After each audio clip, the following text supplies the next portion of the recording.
그럼 시작하겠습니다.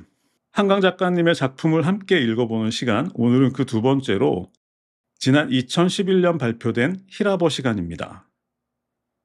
이번에 노벨문학상 선정 이유에서 강렬한 시적 산문이라는 표현이 등장해서 많이 회자되었는데, 이 히라버 시간은 그런 한강만의 시적 산문의 세계가 가장 잘 드러난 작품인 것 같습니다. 작품 전체를 시적 언어가 꽉 채우고 있는데, 그것이 이 작품을 어렵게 만들기도 하고 또 아름답게 하기도 하는 것 같습니다. 그리고 지난주에 말씀드렸듯이 이 히라버 시간 또한 운명에 관한 이야기라는 생각이 드는데, 지난주 채식주의자가 그리스 신화 속 아폴론과 다프네 일화를 원형으로 하고 있다면, 히라버 시간은 시력을 잃을 운명에 처한 남자와 목소리를 잃어가는 여자의 만남에 관한 것이라고 정의할 수 있을 것 같습니다. 남자는 시력을 잃을 운명을 타고났고, 여자는 목소리를 잃을 운명에 내몰린 거죠. 그렇다면 우리는 이 책에서 두 가지 이야기를 읽을 수 있겠죠.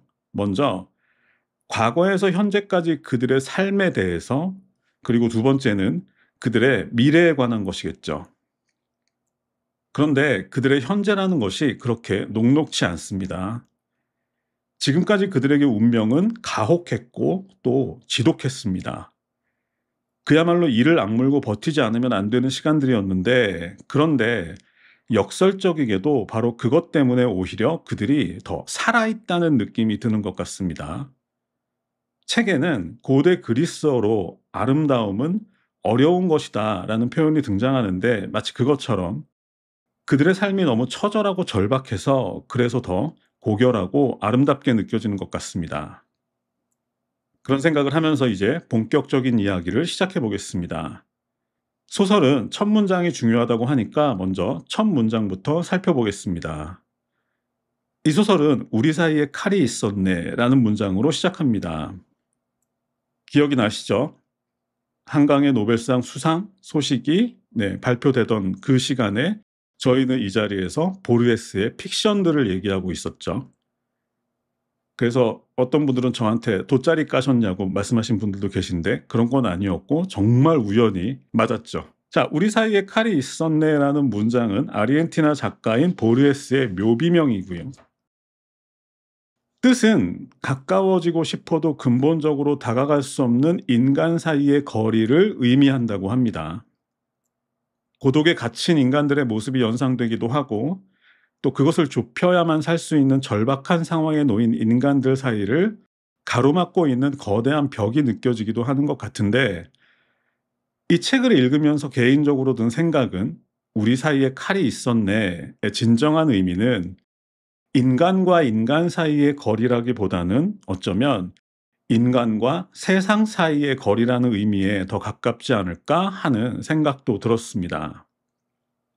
마치 그것처럼 이 작품에 등장하는 두 주인공은 세상으로부터 떨어진 채 자신만의 철저한 감옥에 갇혀 있고, 또 그들 사이는 거대한 벽이 가로막고 있는데요. 작가는 이들의 관계 역시 보르헤스에게서 가져왔습니다. 보르헤스는 1899년 아르헨티나에서 태어났고, 그가 15살이 되던 해에 변호사였던 아버지가 시력 때문에 일을 포기하고 치료를 위해서 가족이 함께 스위스로 이주하게 되는데요. 그런데 보르헤스 역시 아버지처럼 점차로 시력을 잃어갔다고 합니다. 아마도 한강 작가는 언젠가는 자신이 완전히 시력을 잃게 된다는 사실을 알고서 평생을 살아야 했던 보르헤스의 심경이 어떠했을지 궁금했던 것 같고, 그리고 그것을 자신의 경우와 대비해서 하나의 이야기를 만들고자 했던 것 같습니다. 보르헤스가 시력을 잃게 될 운명에 처했다면 작가 한강은 감당할 수 없는 언어의 폭력에 절망한 상태였던 것 같은데, 그 두 이야기를 나란히 흐르게 한다면 결국 어디에서 만나게 될지, 또는 영원히 만나게 되지 않을지 궁금했던 거죠. 자, 이 소설의 두 주인공은 여자와 남자로 표현됩니다. 먼저 여자의 경우를 살펴보겠습니다. 나이는 30대 후반이고 시인이고 글을 쓰면서 대학과 고등학교에서 문학을 강의하면서 살아왔습니다. 그녀는 몇 년 전에 이혼을 했고 양육권 소송에서 지는 바람에 최근에 9살 된 아들을 빼앗겼습니다. 그리고 말을 잃었습니다. 아들을 잃은 충격이 결정적이었던 것 같지만 여자의 말처럼 사연은 그렇게 간단하지 않았습니다. 그녀는 4살 때 글자를 통째로 외우는 방식으로 스스로 한글을 깨우쳤고 6살 때 자음과 모음의 구조를 깨달았습니다. 언어에 예민했다는 얘기겠죠. 그래서 언어가 가진 힘과 또한 그것이 가진 폭력성을 일찍부터 실감했던 것 같습니다. 그런 여자에게 있어서 언어의 폭력은 외부로부터의 공격이기도 했고 또 외부를 향해 저지르는 자신의 폭력이기도 했습니다. 양면적이었다는 거죠. 외부에서의 공격도 있었지만 외부를 향한 자신의 공격도 있었다는 거죠. 자, 이 부분이 가장 민감한 부분이라서 조금 자세하게 얘기해 보자면 현재 여자는 고속도로 주변에 있는 아파트에 살고 있는데 그녀에게 있어서 고속도로를 오가는 자동차들의 소음은 마치 스케이트 날 같은 것이었습니다. 이 소설에는 스케이트 날이라는 표현이 총 3번 등장합니다. 그러니까 결국 그것은 칠판을 긁는 정도의 소음이 아니라 마치 칼날처럼 자신의 내부를 파고들었다는 의미인 것 같고 결국 이것을 외부로부터의 공격을 상징하는 표현으로 받아들인다면 반대로 그녀 내부에서 비롯되는 폭력은 결국 그녀의 말과 글이었습니다. 한번 내뱉으면 다시는 주워 담을 수 없는 말과 글들이 그녀의 입과 손을 통해서 세상을 향해 내던져지고 있었고 결국 여자는 그것도 견딜 수가 없었던 거죠. 결국 그녀 입장에서는 침묵을 강요당할 수밖에 없었고 그러다가 막 17살이 되던 겨울에 최초로 말을 잃었습니다. 외부에서 들려오는 말들은 먹먹했고요. 자신의 혀와 입술 또한 마찬가지였습니다. 이 양면적인 상황을 이해하셔야 됩니다. 그런 그녀에게는 정신과 치료는 아무 도움도 되지 않았고 그렇게 침묵 속에서 살아가던 어느 날 외국어 수업 시간에 칠판에 적힌 평범한 불어 단어 한마디에 다시 말문이 열리게 되었는데 그것은 그 자체로는 별 의미는 없었습니다. 한국말로 옮기면 도서관이라는 뜻이라고 하는데 그러니까 그 자체가 어떤 의미를 가져서가 아니라 아마도 자신이 구조를 알지 못하는 낯선 외국어였기 때문에 폭력적이라고 느끼지 못해서 그래서 무의식적으로 소리를 내어서 발음할 수 있었던 것 같습니다. 그런데 이제 30대 후반이 된 그녀가 소설 제목처럼 사설 아카데미에서 운영하는 고대 그리스어죠. 네. 현대 그리스어와 구분하기 위해서 작가는 히라보라고 한 것 같으니까 앞으로는 저도 히라보라고 하겠습니다. 그러니까 사설 아카데미에서 운영하는 히라보 수업에 참여하고 있다는 얘기는 결국 최근에 어떤 이유로 다시 말을 잃었다는 뜻이겠죠. 그리고 그것은 아이를 빼앗긴 것과 관계가 있을 것이고 그런 상황에서 과거의 경험을 되살려서 낯선 언어를 배우려고 하는 것도 혹시 예전처럼 히라보를 통해서 다시 말문이 트이지 않을까? 그러면 아이를 다시 되찾아올 수 있지 않을까? 하는 절박한 심정 때문인 것 같습니다. 그러니까 결국 여자가 히라보 수업을 듣고 있다는 것 자체가 절박한 이유가 담겨 있다는 거죠. 그리고 그런 여자의 눈에 비친 자신과 비슷한 또래인 듯한 강사의 얼굴에는 눈 주위에서 입술 가장자리까지 가늘고 희끗한 곡선으로 그어진 흉터 자국이 남아 있었습니다. 그것을 보면서 여자는 마치 오래전에 눈물이 흘렀던 자국인 것 같다고 느끼죠. 이제 남자 이야기를 시작해 보겠습니다. 아까 보리에스 말씀을 드렸는데 남자는 보리에스처럼 15살에 온 가족이 함께 독일로 이주했습니다. 역시 보리에스의 아버지처럼 유달리 능력이 좋았던 남자의 아버지는 젊은 나이에 독일 지사의 책임자가 되었고 그리고 역시 보리에스의 아버지처럼 시력을 잃었습니다. 남자의 경우도 다르지 않았습니다. 그는 어린 시절부터 자신의 시력에 문제가 있다고 느꼈고 17살이 되던 해에 독일 의사에게서 당신은 40살쯤 되면 완전히 앞을 보지 못하게 될 거라는 말을 들었습니다. 보르헤스와 거의 같은 경우죠. 그 후로 그는 독일에서 고대 그리스 철학을 전공했고 31살 때 혼자 한국으로 돌아와서 몇 년째 이곳 사설 아카데미에서 고대 그리스어와 플라톤을 강의하며 살아가고 있습니다. 어린 시절 독일에서 남자는 잊지 못할 실수를 저질렀습니다. 그가 다녔던 안과 병원 원장에게는 청각장애를 가진 그와 비슷한 또래의 딸이 있었는데 그녀에게 큰 실수를 해버린 거죠. 그녀는 그의 첫사랑이었지만 당시 그의 나이는 17살에 불과했고 그래서 딱 그만큼 감상적이고 유치했던 거죠. 언젠가 자신은 앞을 보지 못하게 될 것이고 또 청각장애가 있는 그녀는 내 말을 듣지 못하니까 그렇다면 그녀가 말하는 법을 배우는 수밖에 없겠다는 생각이 들었고 결국은 이렇게 말했습니다. 우리는 언젠가 함께 살게 될 것이고 나는 눈이 멀 것이라고.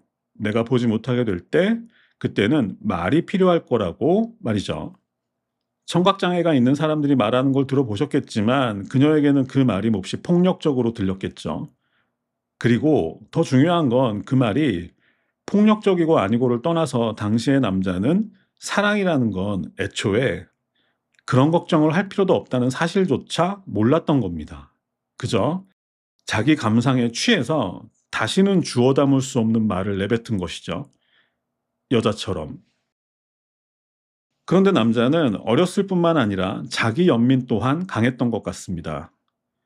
이 책에는 함께 철학을 공부하던 다른 친구와의 일화도 소개되고 있는데 평소처럼 늦은 시간까지 대화를 주고받던 중 그 친구가 문득 앞을 못 보게 될 때를 대비해서 미리 점자를 배워두는 게 어떻겠냐고 말했고 그 말에 대해서 남자의 자존심은 깊은 상처를 받았습니다. 글쎄요. 장애인 취급을 받는다는 게 자존심 상했을 수도 있고 또 타인의 삶에 함부로 간섭하는 것 같아서 불쾌했을 수도 있겠죠. 어쨌든 이렇게 자신의 말로 타인에게 상처를 주고 또 타인의 말에 상처받은 경험을 가진 남자는 31살의 모국으로 돌아와서 하루하루 현실보다 꿈의 세계가 더 선명해지는 과정을 묵묵히 감당하고 있었습니다. 자, 이제 그런 두 사람의 이야기가 남았습니다. 수업 시간에도 여전히 침묵을 고수하던 여자는 어느 날 문득 히라버로 짧은 시를 쓰는데 그 시는 한 여자가 땅에 누워있다. 목구멍에 눈, 눈두덩에 흘이라는 시였습니다. 자신의 이야기였겠죠. 자신의 목구멍은 침묵의 눈으로 막혀 있고 또 눈은 흙으로 덮여 있다는 의미인 것 같습니다. 그런데 학생이 시를 썼다는 얘기의 남자는 그것을 보여줄 수 없겠냐고 물었고 이에 여자는 말없이 짐을 챙겨 들고 일어서서 교실 밖으로 나가버립니다. 이 상황에서 다시는 과거의 실수를 되풀이하고 싶지 않았던 남자는 그녀를 쫓아가서 미안하다고 보여주지 않아도 괜찮다고 말합니다. 그런데 이 일로 두 사람의 관계에 변화가 일어나지는 않았지만 그래도 혼자만의 감옥에 갇혀있던 두 사람이 처음으로 상대방이 존재하고 있다는 것을 인식했던 순간이었던 것 같습니다. 그러던 어느 날 여름 휴가를 앞둔 날이어서 사람이 거의 없던 어느 날 남자는 아카데미가 있는 건물의 지하 계단으로 굴러떨어집니다. 그 과정에서 안경은 깨져버렸고 손전등 역할을 해줄 핸드폰은 집에 두고 나왔습니다. 작은 새 한 마리 때문이었는데요. 아이 주먹보다도 작은 박새였는데 신기하죠. 제가 한강의 작품을 전부 읽어보진 못했지만 채식주의자에서 주인공 영애가 물어뜯은 것도 박새였고 작별하지 않는다에서 죽었지만 아직 죽지 않았던 것도 흰색 앵무새였습니다. 한강의 작품에서 반복해서 등장하는 작은 새의 의미를 정확하게 알지는 못하지만 아마도 어떤 연약한 존재들을 상징하는 것은 분명한 것 같습니다. 그리고 그날 남자는 여자의 도움을 받게 됩니다.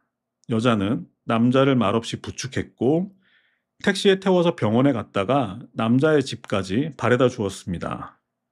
그렇게 첫 차가 운행을 시작하는 새벽까지 어색한 시간이 찾아왔고, 여기서 이 책에서 제가 가장 좋아하는 장면이 등장합니다.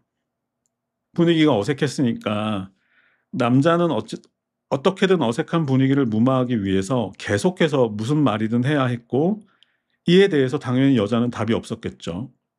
그런데 처음에 어색하게 시작했던 남자의 말은 점점 자신의 과거에 대한 솔직한 고백으로 이어지고요. 그리고 그런 남자의 얼굴을 바라보면서 여자는 역시 자신도 지금까지의 자신의 운명에 대해서 생각합니다. 글쎄요, 겉으로 보면 한 사람의 일방적인 대화처럼 보일 수도 있겠지만, 남자의 고백을 들으면서 자신의 과거를 처음으로 진솔한 마음으로 되돌아보는 여자의 모습을 보면, 제가 지금까지 소설 속에서 마주쳐왔던 대화 중에서 이 장면이 어쩌면 가장 아름다운 대화가 아니었나 싶습니다. 역시 남자의 첫사랑이 화를 냈던 것에도 이유가 있었던 거죠. 결국 사람과 사람 사이의 간격은 물리적인 수단으로 뛰어넘을 수 있는 게 아니라는 의미였던 거죠. 결국 인간 사이에 놓인 칼은 마음으로 넘어가야 한다라는 그 의미가 너무 잘 담긴 장면이어서 제가 이 장면을 가장 좋아합니다. 다음 날 깨진 안경을 다시 맞추는 것을 돕기 위해 여자가 다시 찾아왔고요. 남자는 그런 그녀를 안았습니다. 그리고 여자는 손가락으로 남자의 어깨에 자신이 가장 좋아하는 숲이라는 단어를 썼습니다. 어린 시절부터 여자는 숲을 발음할 때 먼저 입술이 오므라들고 그 다음으로 바람이 천천히 조심스럽게 새어나오는 느낌을 좋아했습니다. 이 두 사람의 관계 같죠. 히라버시가는 여자가 다시 말을 하기 위해서 애쓰는 모습으로 마무리됩니다. 먼저 두 손을 가슴 앞에 모으고 혀끝으로 아랫입술을 축인 다음 말라버린 입술을 열고 끈질기게 더 깊게 숨을 들이마셨다 내쉽니다. 마침내 첫 음절을 발음하는 순간 힘주어 눈을 감았다 뜨죠. 마치 다시 눈을 뜨게 되면 감옥 밖의 세상에 놓이게 될 것처럼. 자, 이렇게 한강의 히라버시간 소개를 마치겠습니다. 제 생각에 여자는 다시 말을 할 수 있게 된 것 같습니다. 대단한 건 그녀의 말이 세상과 싸우기 위해서 열린 것이 아니라 마음이 먼저 열렸고, 그리고 말 또한 따라서 열렸다는 거죠. 히라버시가는 결국 자신과 세상 사이에 놓인 서슬퍼런 칼날을 견디며 살아야 하는 사람들에 관한 이야기였던 것 같습니다. 이 소설이 두 사람이 함께하는 내용보다 각자가 혼자 감당해야 했던 이야기의 분량이 더 많았던 것은 아마도 그것을 극복하는 것이 그렇게 간단하지만은 않다는 것을 강조하기 위한 것 같은데요. 그것이 제게는 그렇게 간단하지는 않지만 할 수는 있다, 또는 해야만 한다, 그렇게 들리는 것 같습니다. 여기까지 하겠습니다. 감사합니다.